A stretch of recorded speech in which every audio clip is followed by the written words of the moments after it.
Hi guys, what's up? My name is Brandy LM. Most of you probably know me from my band Brandy LM and the Bottom Shelf, and you probably know our music as being kind of wild and crazy and in your face and rock and roll. We talk about drugs and partying and drinking and blah blah blah. But if you really know the music, you know that all of those songs have a deeper message beneath, and a lot of them have to do with mental health, substance abuse, and just society in general.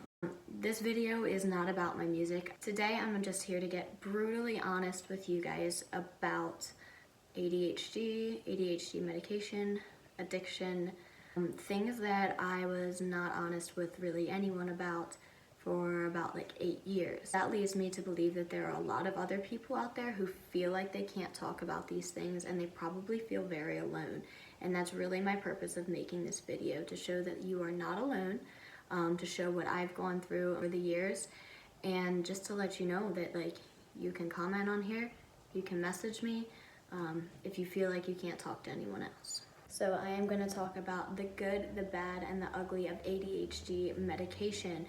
Basically why I got on them, how great they were, how much they changed my life, how I and them combined sort of ruined my life, and why I want to try to get off of them. I'm at a point where it's very much quality of life versus longevity of life, and I will get to all of that within this video. Just a little history so you know who is talking to you right now. I have struggled with all different mental health issues since I was very young. I think I first started therapy when I was around 6 years old, and I've been trying different anxiety and depression medications, in and outpatient hypnosis therapy, talk therapy, anything you can think of since I was very young. And I'm lucky to have parents who actually tried to get me help, because I don't know where I would be if I didn't get any help at all. So though I grew up in a decent neighborhood with a decent family and decent opportunities, I almost didn't have a childhood. My mental health was so bad that I missed months of school at a time.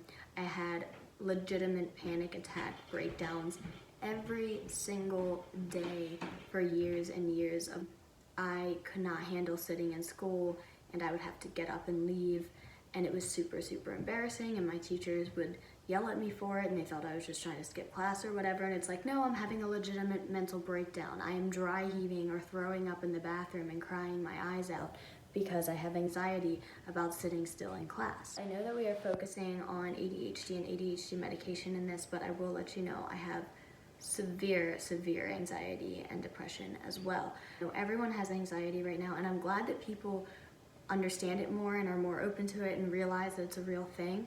But there is a difference between daily normal anxieties that every human being gets and having generalized anxiety disorder that literally takes over and cripples your entire life. So now, anyway, to the meds. Like I said, trying all different anxiety and depression medications throughout my whole life. I was diagnosed with ADHD back when I was in elementary school.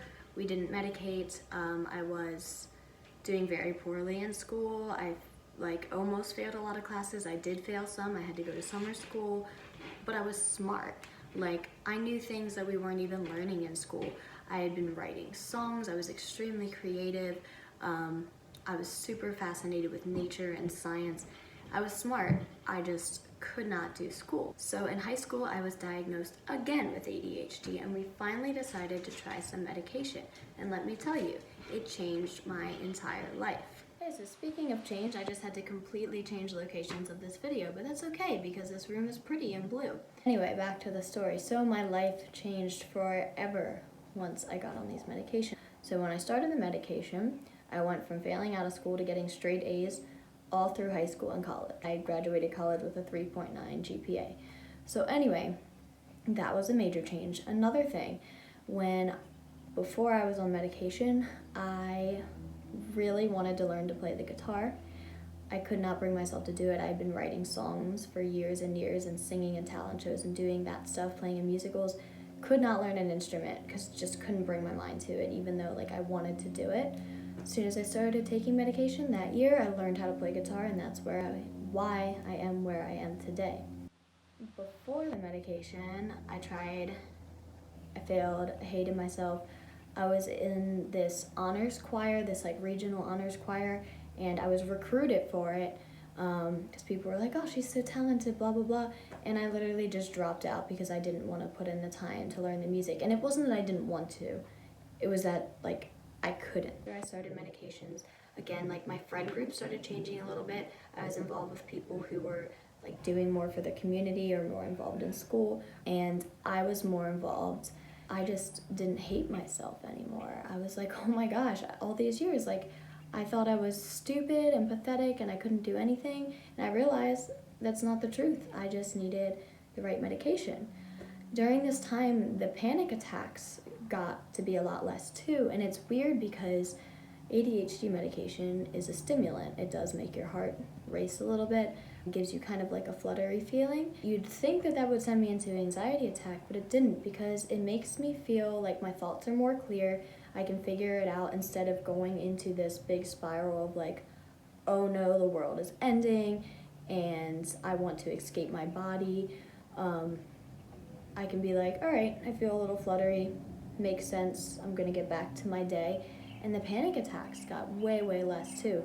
So basically, overall, I could just function way better. And I was very young and healthy when I started on ADHD medication. Over the years, the medication and my lifestyle started to take a toll on me. I didn't even want to go to college. I was kind of forced into it. And then I felt bad because I'm like, I'm here, I have to do good. So I became a crazy perfectionist to the point that I was literally killing myself. So now we're getting to like the bad and the ugly part of this whole story. So grades were up, but I was so focused on college, and I was also working outside of college and trying to do the whole music career thing, that I lost touch with reality. I lost my friends, I lost touch with my family. All I knew was work and go and go and go. And at this time, because I had so much responsibility, they were upping my dosage of medication, and I was taking them to the maximum amount every day, and I felt like I needed more because I was getting up at like 5 o'clock in the morning and going to bed at literally like 2 o'clock in the morning, like every day. I was not getting enough sleep, I was not eating enough, I was losing my mind. So I will share a few graphic images with you as I talk about sort of where my life was at that time. And I feel like the state of my physical health was not even as bad as my mental health. I just hated myself again. Before, I didn't hate myself for a while, and I was really proud of myself, and then it just became a thing where I could never do enough, and I just wanted to be perfect. I kind of went back to my old ways of not showing up to class, kind of like panicking. I wouldn't have the same panic attacks I did, but I just couldn't come to class because this whole new problem started, which was my eating disorder and my sleeping disorder and my sleep eating disorder. Because I was taking medication all day long, which suppresses your appetite and makes you just want to go. I wasn't eating, like, at all. And as a result, I wasn't really sleeping because I was empty and I had all these stimulants in my system, and I just couldn't be at ease because I have an anxious, racing mind as it is. So I got to this point where I was honestly pretty much psychotic. And I know psychotic is like a real thing, like having a psychotic episode, and I'm saying I think it was like the real thing. Like I think I had like psychotic episodes. Because of all this going on, I developed a really nasty eating disorder where I went from like 120 pounds to like 80 pounds in like a couple months. I was an inpatient. I was seeing like 2 different doctors on campus, a bunch of doctors out of campus. I became like a case study for everyone. So my not eating during the day led to a sleep eating disorder, which is the tipping point that really like ruined my life for a while. I never really got treatment for this ever. No doctors could figure it out. No one gave me any answers. But basically I was sleepwalking and eating. And I know it started because I was literally starving to death. And this was my body's way of trying to save me. But I would eat so much in the middle of the night that like I could not show up to class the next day because I felt so sick, where I had medical notes that said I didn't need to come to class. During that time, I was very antisocial, just losing my mind because I wasn't sleeping at all. I wanted to be perfect. I would leave class in the middle of things to go exercise in the bathroom. Another huge problem that I post a lot about but I never explain is nosebleeds. So just being really unhealthy, my skin and my hair got very like dry and brittle. At the same time, I'm taking the stimulant, which is like upping my heart rate, upping my blood pressure all the time. So I would get nasty nosebleeds all the time. And everyone would ask me like about them and like why this was happening. And I will say I did get nosebleeds since I was a young child. It started then, but they were definitely exacerbated by the way I was living at the time. I was not okay. My friends and family they thought I was gonna die. Over time, I think slowly my body just couldn't handle it anymore, and I eventually just kind of started eating more and kind of sleeping more, but honestly, still today, 3 years after college, I still have a problem with sleep eating, and it's no longer because I'm not at a healthy weight, because I am at a very healthy weight. Now, it's just this weird habit that my brain has created. But as much as I hate to say it and I hate to admit it, I don't think any of this would have happened if I wasn't on ADHD medication. The medication is what gave me the energy and the drive to continue going on the way I went on. I think I would have just broken down and taken a nap and ate some food if I didn't have it, and then I wouldn't be at this point. But the medication is also the reason that I got into college, the reason that I got a great internship, which wound up kind of saving my life, and the reason that I graduated college. I got this internship with Chad Taylor of Live, which was a band who's really famous in the 90s. If you've never heard of them, check them out. They played with like Nirvana, they played Woodstock, they just recently played a show with Guns N' Roses like 2-3 years ago. Anyway, so they're a really big like multi-platinum selling band. And I got this internship with them, and it got to a point where I was like, I have to get like sort of healthy because I can't show up to this job like almost passing out at the job and not being able to function. Over the years, throughout my internship, I sort of managed it. I wasn't okay because I was going to school full-time, doing this internship that I cared a lot about, had a music career, and was working another job. So like I wasn't okay. But at that point I was not like starving to death anymore. So, years went on. I graduated college. I got offered a great job right out of college where I would be writing for an awesome company. And I said no. And for 2 years, it was like my dream to work for that company, but I realized it wasn't really my dream. It was something that I forced myself to think I wanted because I went to college and I was like, well, I have to use this degree. So instead, I took on just a regular part-time job and formed a rock band. And I was the happiest I'd ever been in my entire life. But little did I know that happiness and wildness would soon lead to the decrease of my health. I was still a complete workaholic, still taking my meds, taking less of my meds, definitely in a healthier place. I didn't really have that college experience of like drinking and partying and hanging out with a lot of friends because I was so sick and just not okay.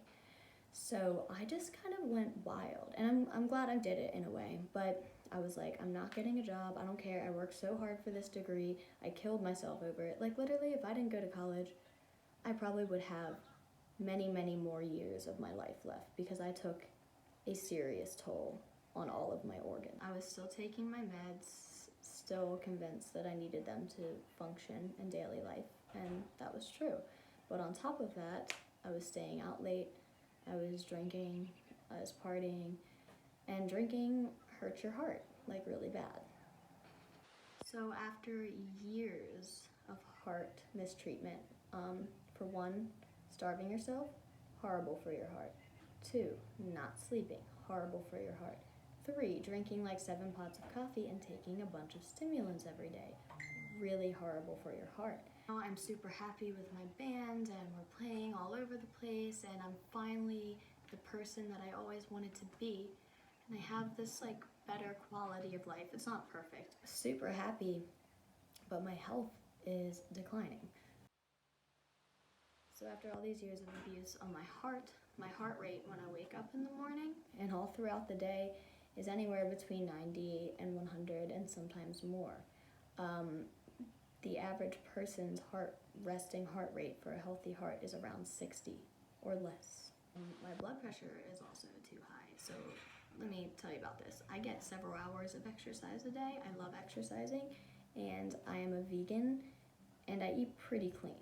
I mean, you know, I love candy and like snacks and stuff too, but for an average American, I'm pretty healthy. But I have the blood pressure and the heart rate of like a 60-year-old obese man. If I sit up or stand up too fast or even at all, I get very, very lightheaded and my heart starts pounding even faster than it already was. I have to say no to exercise a lot of times. I have to say no to drinking when I go out. Like I'll have like one drink and I'm like, I gotta stop. And my whole band is called Brandy and the Bottom Shelf. It's about, you know, bottom shelf liquor and being crazy or whatever. And I have to really limit those things in my life. The one thing that I know would really, really help my heart and really change my heart is if I could get off this medication. But getting off this medication has been just about impossible for me. Now, I have gotten off of antidepressants that I was on for years and literally went through an entire year of withdrawal where I was sick, like out of my mind sick for a year. And I did that. I was okay with it because I didn't feel like the medication was helping me and I didn't feel like it was worth it. I took on the withdrawal and I was okay-ish. But with this, because of how much it changed my life and because I basically hate myself when I'm not taking it, it's really, really hard. There's a fine line between some of these just being withdrawal symptoms, but part of this is just how I used to be before I started taking it. And right now I'm at a point where I have an option to get more medication from my doctor, and he's actually gonna see me for free because of the whole situation going on with COVID-19 right now. So I have that option, or I could try to go cold turkey and kind of lose my mind. So what I've decided to do is I am going to get the medication from him, but I'm still going to try to dwindle off of it. And I want to make more posts as I try to cut back on my medication. So I'm going to cut back for like a week. I'll take like 75% the next week, 50% the next week, 25%.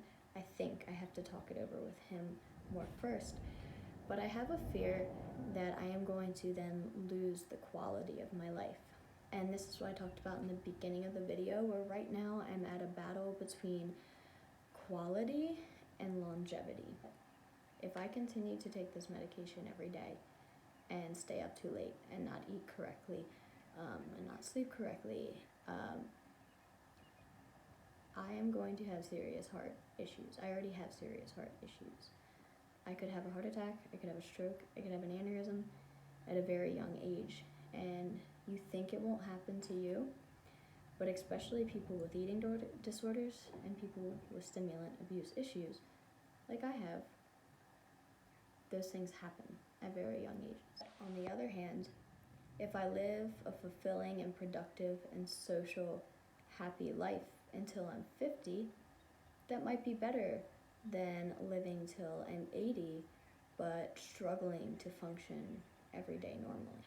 But I am going to at least give it a try and see if I don't completely lose my mind. And I would love to keep you guys updated as I go through this whole journey. So for anyone watching, whether you're struggling with this or not, I would love to hear any comments or questions you have. If you've had experience with this, you know, have you gotten off the medication? How was it for you? Do you think that quality of life is better than quantity, or vice versa? Does anyone have any suggestions for heart health?